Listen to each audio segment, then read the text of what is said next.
We asked the community to basically imagine you're going to submit a bourbon to a whiskey competition, bourbon so you competition. knew it had to hold its own. Yeah, it's got to be something that you think could go toe-to-toe with other very impressive bourbon. Right. We invited several people to come and have blind samples of each of these things, and in the end, we're going to reveal the one that was hopefully floating to the top of a lot of people's favorites to be the one that we, as a channel, would submit for a non-existent whiskey competition. Oh no! There is going to be a whiskey competition. Okay, what is that? Yeah, so Bourbon Night is working on one. I don't know if it's supposed to be talked about yet. Hi, there's another YouTube channel, friends of ours, Bourbon Night. They're doing a thing that we may or may not should be talking about now, but here's the episode. Okay, so we're gonna start from your right to your left. Okay. Just give me a nose and a taste on each. Tell me what you're smelling, tell me what you're tasting. But before we start, who the hell are you? Hi, my name is Daniel Whittington. I'm Rex Williams. You may have noticed I lost a lot of weight. What's your whiskey experience, Brianna? My whiskey experience is big. I've definitely done this kind of thing before. Working here has taught me a lot. So I'd say I'm on the moderate level now. I'm definitely not a professional. I wasn't too much into whiskey before I got hired here and started editing the vault, but since then I've kind of gotten into it. I really like single malts, really like Scotch. Not a big bourbon guy, but you know, learning as I go. You know, like sometimes I'm feeling cocktails, sometimes I'm feeling a neat pour, sometimes I'm feeling on the rocks, you know? If it's something I really, really like, I'll have it neat, and then if I'm really feeling it, I'll do a cocktail. I usually don't get to be on this side of the camera for these types of things because I have to, help plan it out and help shoot it. And I damn sure never get to do these blind, but this is blind for the first time. Thank you, Alex. You're welcome. All right, so from right to left, give me a nose on the first one. Cool. Okay. All right, Wild Turkey, 80 proof. This is an entry-level bourbon that just holds its own across the board. It's a Russell family whiskey aged in number 4 char, often referred to as alligator char. It's a very heavily charred barrel, but the low proof on this one ends up bringing in all of those light vanilla, spice, and just a hint of oak, but still has character. Ooh, okay. Oh, God. It's like sweet flowers. Like nice sweet maple flower. Yeah, sweet maple flowers. Bourbon. Ooh, oaky, kind of like a thin honey. Almost like that brown sugar note, but more subtle. Yeah, it's very pretty. It's got like a light spice in the back. Kind of vanilla cream and a little bit herbal. Doesn't seem to have a ton of density in the body, but there's definitely flavor in there. By the way, are these all the same category? What is this? What do you think it is so far? Well, I mean,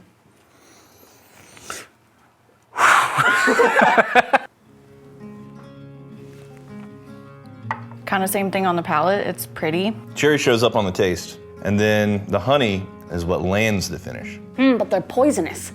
They're like a poisonous flower. Nice after you eat a flower aftertaste. Drink's very mild. It's a little bit like cream, vanilla, toasty note in there, but it's soft. It's very rounded. It's very smooth. Definitely an easy drink. I wouldn't put it with a rock because it wouldn't stand up to it. It's nice. It's fine. It's a little stingy, but it's not bad. sweet but not spicy, but not also sugary. It's like a day-old Gatorade. What? All right, the rare breed Wild Turkey. This is the big brother of the Wild Turkey family, coming in at a much higher proof. And keep in mind that the Wild Turkeys all have that almost even malt and rye, and so you get that blend of the malt, barley, and the rye grain accent. This is ranging from 6 to 12-year-old barrels of whiskey. Oh, this one's a little more subdued. It's a little more pungent, but to me, still pretty. A little bit darker, but somehow a little more thin at the same time. Joke's on you, I can't smell any of this. Comparatively, this has a lot more of a creamy vanilla on the nose. Got a little more citrus to it. I'm just getting a lot of alcohol in this, like nail polish remover. The ethanol is kind of dinging me, almost metallic, a little bit maybe in the nose. Ooh, that's kind of nice. A little bit more of what I would describe as cinnamony. That one's got a little more barrel toast to it. Almost becomes toasted pastry. It's got a little bit of spice. Ooh, that's a spicy. Oh, it's got some, like a. Once again, more cherry on the taste, and it finishes with the vanilla. And then there's kind of like just a low level of oakiness throughout. This episode is sponsored by Helix Sleep. Welcome to my dreamscape. I may sound a bit odd to you right now, but this is the sound of my voice once I have achieved maximum comfort. Come with me, and we shall journey through the perfectly blank canvas of my ascended dreamscape. You may be seeing me in my dreamscape right now, but in real life, I'm dozing off on my sunset looks from Helix. It's so comfortable. Oh, look at that. A dream is forming in my dreamscape. We'll all get to bear witness to my innermost wants and desires. Like whiskey, there's not one single perfect mattress for everybody. Fortunately, Helix Sleep has a simple quiz you can take on their website to get the preferences that reveal the ideal mattress for you. I, for example, am a side sleeper, and I like my mattress soft because I'm so hard. I really want to check out this dreamscape with you guys, so I'm just gonna roll through the rest of the stuff super quickly. Free delivery to your home. The mattress is rolled up in a box. It's super convenient. You unroll it and it goes, boom, and then you sleep on it. You get a 100-night sleep trial just to make sure that you like it. And the best part is, if you don't like it, you get a full refund. And they pick up the mattress for free. 10-year warranty, convenient financing options. Hey, it's finally happening. My dream. Let's watch. Oh, Oh. That's unfortunate. That's... Oh God, no. I'm so sorry. Let me make it up to you. To get your own super comfortable Helix mattress, go to helixsleep.com/whiskey for up to $200 off your own Helix mattress, plus 2 free pillows. Eagle Rare, this is the 10-year-old whiskey from the Buffalo Trace family. And even though it's got an age statement and it's considered kind of a fancy release, it's still an affordable whiskey to get as long as you don't find a small mom and pop shop marking it up by quadruple. It's got a Buffalo Trace mash bill that means that it likely has more barley than it does rye. So this is a low rye bourbon. This is, so far, the most subtle on the nose. There's more of a green kind of herb note to this one. Ooh, this one's really nice. Ooh, this one smells like rich people. I like these tiny Glencairns. It makes me feel real big. You know, like whenever you eat broccolis and you pretend that it's trees. It's more like a cream or like a marshmallowy. Yeah, it just smells like almost like meringue. Some honey and a minty tea. Like sweet rich people though, you know? Not like, they don't have to be nice, but they probably bathe in like chocolatey syrup, chocolate syrup, rich prostitute or something. Still sweet, but it's nice. Kind of at the back end, it picks up a little bit. It's got a little bit of heat to it. And that kind of slightly sweet tea note shows up. It's got a rich like feel, like I would drink that on a jet, like the rich person's jet, you know? A lot more sort of bright and vivacious, almost fruity. Kind of like that, actually. That's interesting. Like a pastry that you got into a fist fight with. Yeah, now it's still got that cream note, but almost with like cream and citrus in there. This is gonna be, I think if people are looking for what's gonna be the quote unquote smoothest, the texture on this is really kind of soft and rounded. That's gotta be a low proof. Stagg Jr. The whiskey was something to prove from the Buffalo Trace family. This one is everything that you loved about all the other Mash Bill 1 Buffalo Trace products, but with a little dash of F you thrown in. What am I even doing here? Same family. It's got a big old booty on it. Just smack that ass. Pancakes, but rich pancakes. These smell like rich people pancakes. This one's really nice though. This is like cakey. It's kind of grapey. That's weird. I'll tell you this. I described that whiskey to be grapey as well. Oh wow, I've been spending too much time together. I've been spitting in my mouth too much recently. Well, there's a lemon in there too. That's what it is. It's like a dense honey. It's a lemon. Oh, I get like almost like a black coffee note. That's nice, I dig that. Ooh. Oh yeah. Ooh.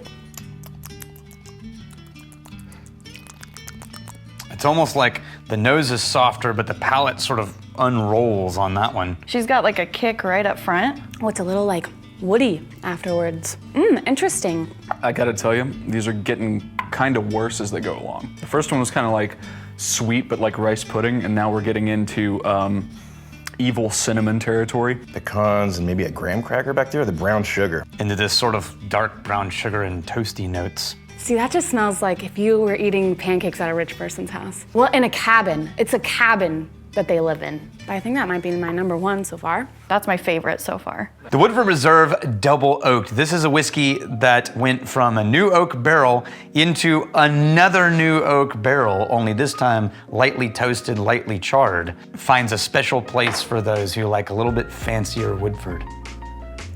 Oh, that's funky. The heck is in there? Okay, so this is less spicy, less corn rye.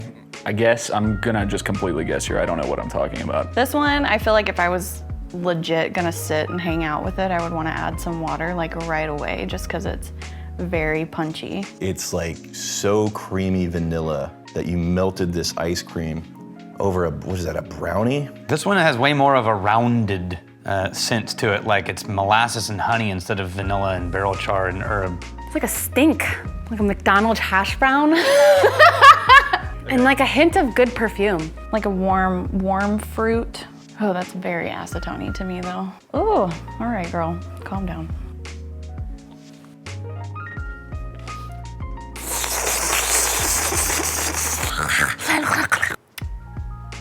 So misleading. It's like, all right, I'm gonna burn your nostrils, but when you drink me, you won't really know I'm there. It's very anticlimactic on the taste. It's very soft and not nearly as interesting as it was on the nose. That one's nice. It's simple. That's got a lot of woodiness to it too. Ooh, I kind of like that. That tastes like a, I was gonna say picnic bench. It's kind of a soft sugar, soft cream, and then a slight bitter tannin towards the end, and then that's it. She's like upset, and then you drink her, and she's like, okay, it's fine. Last one. Woodford Reserve, this is sort of their standard entry bourbon. This is a mix of column still and pot still whiskey from the various places they get their spirits before they're aged. Solid bourbon. Oh yeah, that one's very like caramely, sweetness with just a little bit of mulch, a little mulchy caramel. The interesting thing on this is that it doesn't really smell too strong, but that's probably because I'm 5 whiskeys deep at this point. Softer, harder to find after everything else that I've smelled that's kind of buried back there. This one, it's weird. It's like, this one was my favorite, which gave me like that coffee note, and this one was astringent. It's like a happy medium. It's like what this one could have been. It's like apple skin. And the end with that honey, I feel very self-conscious saying honey, but it's bourbon. It's so often gonna have a honey note. It's like an overly steeped tea bag. No sweetness on the taste, but there's like an oiliness, but it's not harsh. It's kind of subdued. Oh, and it drinks very soft, very thin, very simple. That one's interesting. This one is tingly to me. It kind of gives you, it's almost like you ate like Pop Rocks or something. A little bit of a, like a pecan, a praline. Have you ever know these things? But pecan, it's like this gooey pile of goo with like crushed pecans in there. The second least spicy out of this lineup. Like first and last didn't really have too much of like a going on. Didn't really smell like much. Kind of smooth, kind of sweet, but not really at the same time. More oakiness and overly steep tea bag and cinnamon on number 6. Now, which one is your favorite? This one. I think this one's my favorite. I think this one is my favorite. I think one of these two is my favorite.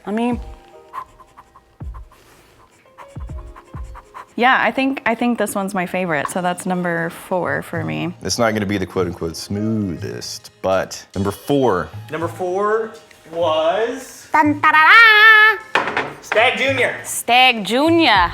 Staggy Jr. Oh, Stagg Jr. Great, I have expensive taste. Oh, hell yeah, that's Stagg Jr. awesome. I love Stagg Jr. I'm not surprised I picked this. All right, well, There you go. I have good taste. Wild Turkey. Oh, see, I knew I loved that one. Yeah, I always think this is such an underrated whiskey. You are a fan of the Wild Turkey. Wait, what? This is number 1? Yeah. What?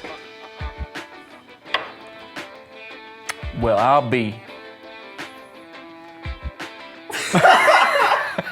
It's good stuff. Look at those antlers. Yeah. You know nothing about this, do you? Nope. If you like this blind pour episode, make sure you check out an episode where we secretly pour a $4,000 scotch for some of our friends. Also, Crowded Barrel Coffee, this barrel-rested coffee, is back in stock. Link in the description below. The community poll where it gave us the competition-worthy bourbons, the ones that we chose with the Stagg Jr. and the Wild Turkey Rare Breed, those were the top 1 and 2 chosen by the community. That's cool. We did it!